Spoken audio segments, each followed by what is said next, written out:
Today, I'll show you how to add a free SSL certificate to a subdomain on Cloudflare.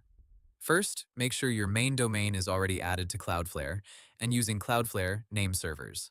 Once that is done, log into your Cloudflare account and select the domain where you want to create or secure the subdomain.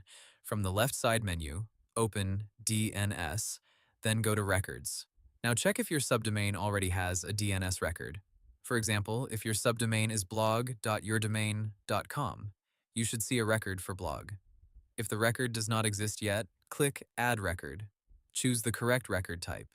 Most websites use an A record if the subdomain points to an IP address, or a CNAME record if it points to another hostname. In the name field, enter only the subdomain part. For example, enter blog, not the full domain. Then enter the correct IP address or target hostname for your website. Before saving, make sure the proxy status is turned on.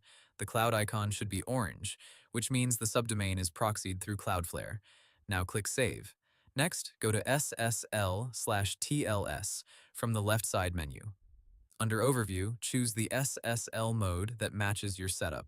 For most websites, full is recommended if your hosting already has an SSL certificate installed.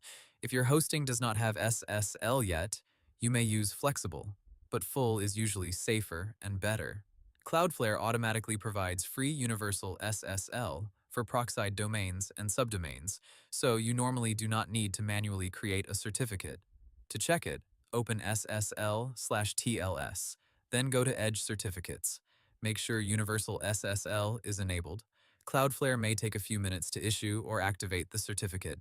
After that, open your browser and visit your subdomain using HTTPS.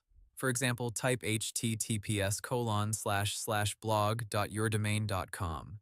If the page loads with a padlock icon, your free SSL certificate is working. And that's it.